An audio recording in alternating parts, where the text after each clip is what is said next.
This is the Middle-earth philosopher, where I talk about ideas, relationships, and people within Middle-earth and try to address them from a philosophical point of view and how they may have thought about things from within that world. I wanted to address the topic of how elves and men seem to relate to each other throughout the history of Middle-earth. In the universe of that world, the relationship between men and elves is very fascinating. More specifically, during the Silmarillion, when the races first meet. I've read the book countless times and how it constantly seems to remark about how the two are very similar to each other, but at the same time very different, and how they fought a centuries-long conflict together against the renegade divine being named Morgoth. In times of war or fate, these differences are put aside, and yet they are always present underneath the surface. There are hints of an underlying tension that within the Silmarillion never seem to be expressed fully. Having said that, I just read a note of Tolkien or a short story, and I'm gonna slaughter this pronunciation, so I apologize ahead of time. But it was called the Athenbath Fenrod a Andre Othand. Yeah, that's kind of bad, and I'll post the actual title below. But having said that, it made me all the more curious about these inner workings and how they perceive each other and their own circumstances that they were into.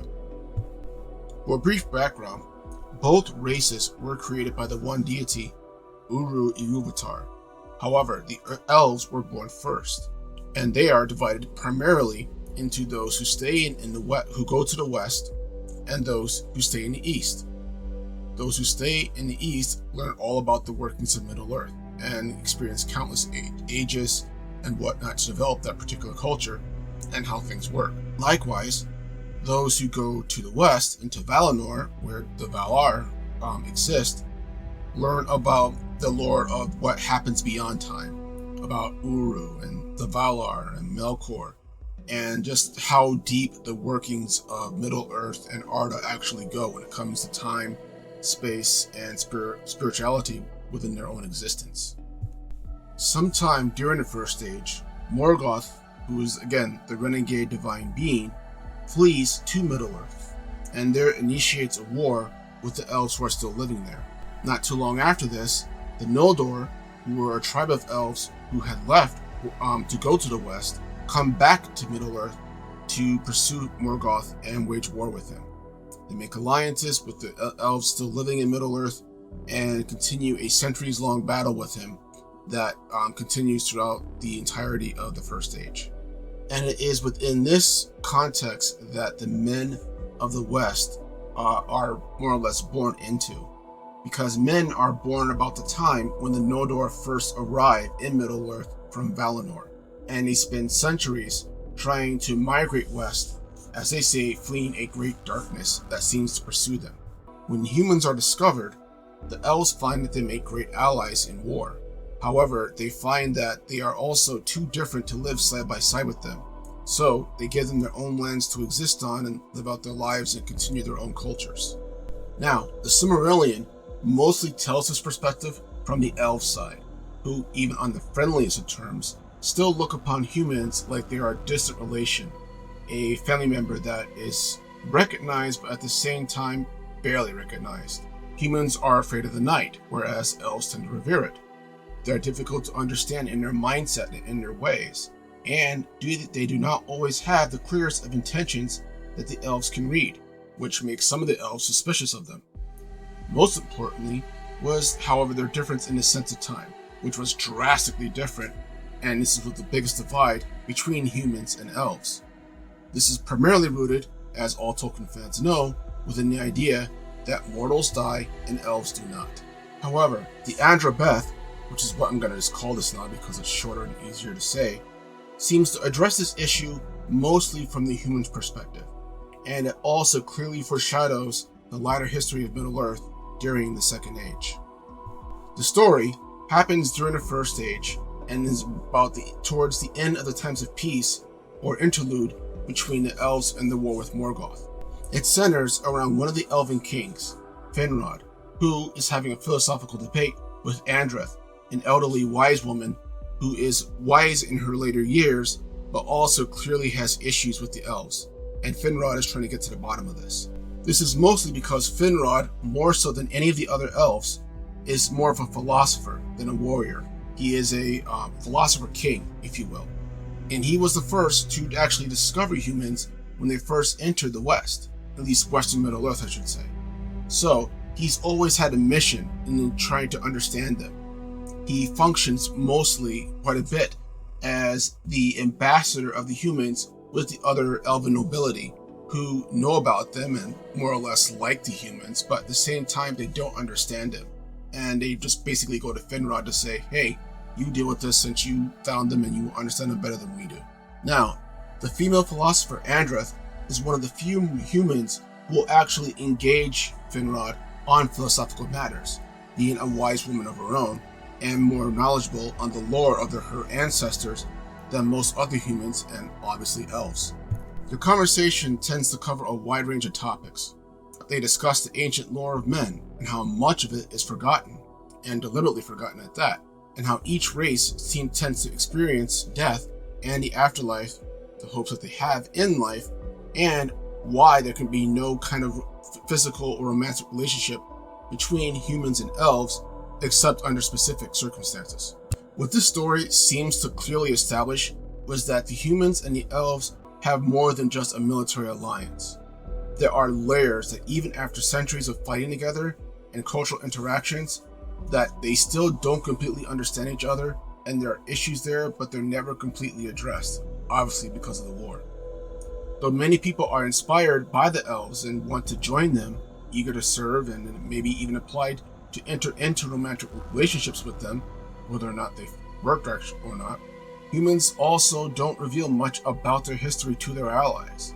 Indeed, it was already established in the Silmarillion that much of that history was deliberately forgotten, because, as Beor, one of the ancestors of Adrith, says, it was a darkness that pursued them from the beginning of their days and is best left forgotten. So already, the human race has a mystique about it that the elves are naturally curious about and a bit wary of, because it's a dark mystique. And it's really too bad, because the Noldor elves also have a similar darkness that follows them as well, and like the humans, they likewise do not discuss this with outsiders unless it's actually forced upon them. However, some of the lore of the humans actually survives, and, or at least versions of it, are passed down to a few, such as Andreth. So, in this lore, it's implied that there is some resentment among the younger race towards the elves. According to Andreth, that the elves see humans as quote-unquote children, many humans find demeaning, as if the elves were themselves adults. And she later comments on this, where she says that humans tend to refer to the elves as quote-unquote grown-up children in response to this. Also, men tend to be ambivalent towards the Valar and Uru. This is seen when Andreth reveals to Finrod that those who are aware of the human lore believe that they are actually cursed by Uru. Others simply believe that supernatural forces of the West and are simply just there and not consequential. They have no investment in what happens to them or to Middle-earth, because the only one they have to deal with is Morgoth. Unlike the Eldar, there was no divine being to guide them to safety or to protect them from the harshness of the world. So therefore, their view of basically God and angels is rather at best distrustful, at most just don't believe it at all. This experience and philosophical view of life makes the humans much more pragmatic than the elves, at least to my eyes. And Finrod himself seems to be baffled by this, what could only be described as near blasphemy to his ears, because the Noldor, or in particular himself, actually spent time among the higher powers, and were tutored and raised by them. They know the other side that the humans are not aware of, and don't understand, and they know about the care that they have for Middle-earth, even if it seems to be more drawn out over time. Because of this counter experience, it was easier for him, and presumably other like-minded Noldor elves, to have faith in the Valar and Uru. Another point of contention, as I said earlier, is how both races perceive time. Finrod finally deduces and understands that Andreth's grief comes not from a philosophical point of view of the afterlife of the Valar, but from an unrequited love for his brother Egnor. Turns out that long ago, at least in her eyes, she fell in love with him, and, at least as what it seems, he with her. However, he never acted on that love, and she was always bitter because of that, saying to Finrod that she would have given up everything just to be with him for the limited time that she had. And when her old age would eventually come upon her, and that she was going to die because she was mortal, she would not have troubled him with it, because she did understand that difference between them. So bottom line basically was, Andreth was aware that she had a short time, she was on borrowed time, and she was going to make the most of it, or at least wanted to, and was willing to make the necessary sacrifices for that. And to her eyes, it seemed like Egnor was not, hence why she was bitter towards anything and almost everything when it came to elves beyond the military alliance. Now, based on other stories from the first stage within the Silmarillion, this viewpoint seems to be very common throughout a lot of humans who live in the west of Middle-earth, that they are more reckless and more brash and give little thought to long-term consequences because they don't have that long to begin with and quite simply just can't afford a time like the elves can. So this cynical view of their existence contrasts with the elves' experience with time, who see it as a part of their creation and that they are bound to it even after death when they return to Valinor. In a way, their experience is much more drawn out and conditioned for that particular aspect. So, while men may look at existence being temporary and kind of cynical, elves, for the most part, are aware of the consequences and that those consequences last much, much longer. And even the memory of it will impact them greatly, something that humans don't understand. And it's this perspective that Finrod is trying to explain to Andreth concerning his brother, because apparently Egnor had discussed this with him. That Egnor was not acting stuck up despite his love, but that it was because of his love for her that he actually did not get involved with her. She could not see that because of Egnor's longer lifespan, he would still be grieved by her age and death no matter what Andreth did or did not do, and that the memory would continue to haunt him, overshadowing any joy, and knowing Andreth would also be aware that, and despite her intent, wouldn't have mattered, would have been a much, much deeper regret if they had been together, even while she had lived.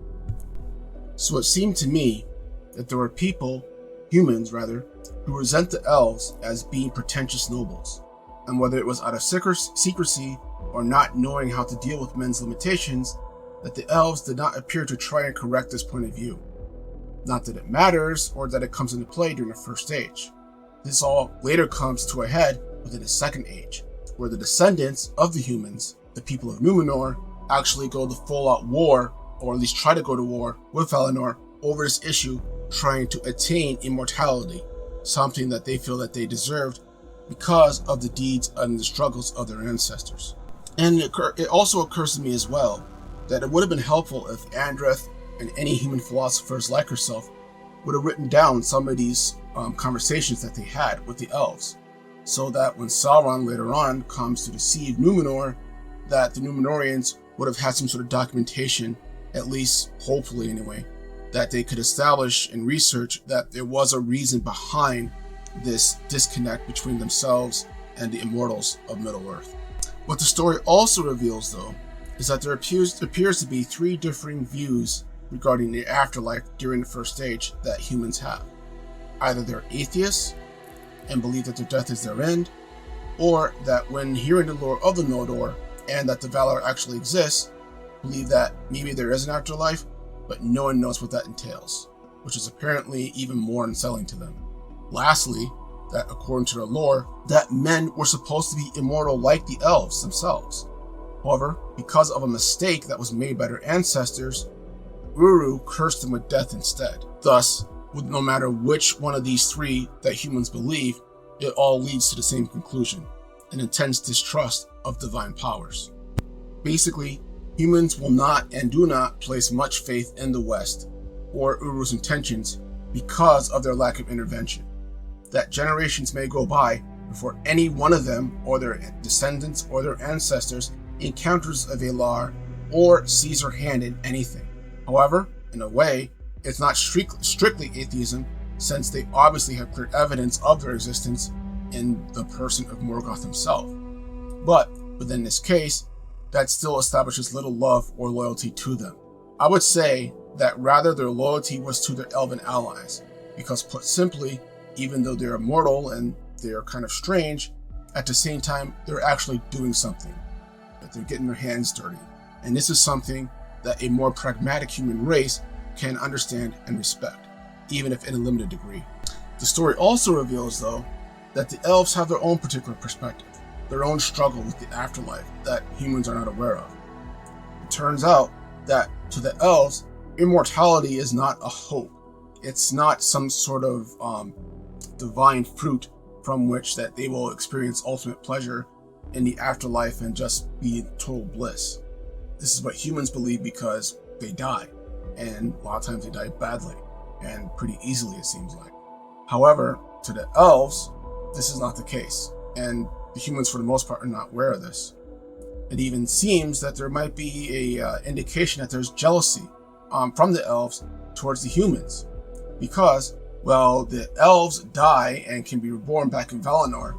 They are still chained to time, space, and Middle Earth, and they can't escape it until the end of everything. Whereas humans, when they die, as the Silmarillion says, they escape the circles of the world to whatever happens to lie beyond. And even though this is unknown and no one knows what this might be, to the elves, this seems like a much better idea than just being reborn and put back into the same shit all over again.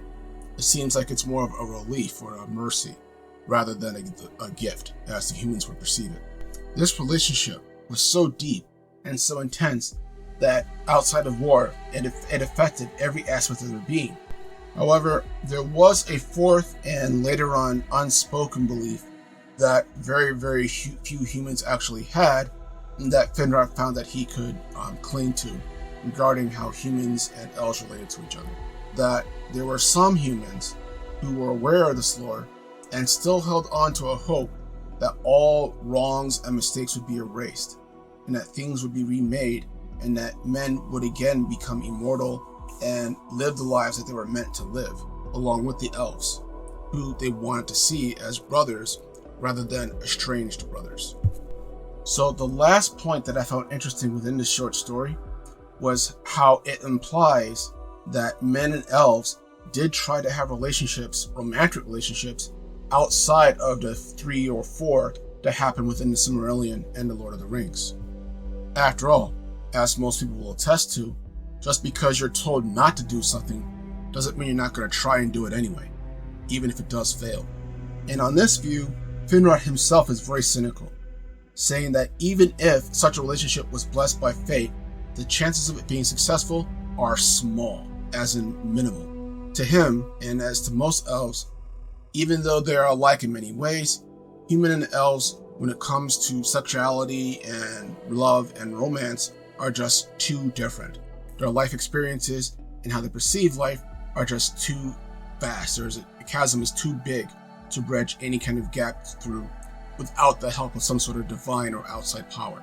And again, even then, the chance is small of success. And ironically, within the Silmarillion, there is a potential example of this within the story of Turin, where it is said that while he is staying in Nargothrond, that an elven princess falls in love with him, and that when Nargothrond is sacked, he is told that he has to find her to escape his own fate and curse from Morgoth. So, not that this was actually successful, but at the same time, it does imply that exploring that possibility between men and elves, outside of the typical Beren and Luthien, or Aragorn and Arwen. So, these are the reasons why I find this short story so enlightening when it comes to the ideas and philosophies that humans and elves had toward each other. While it doesn't explain a great deal, it explains enough that there is an even more vast world between how the two saw each other and how they related to the world that was never really expressed, at least in any of the readings that I came across or in the movies. It's only implied and barely hinted at. So, either way, it was a good story. I still love the world of Middle-earth, and it was a good topic to explore.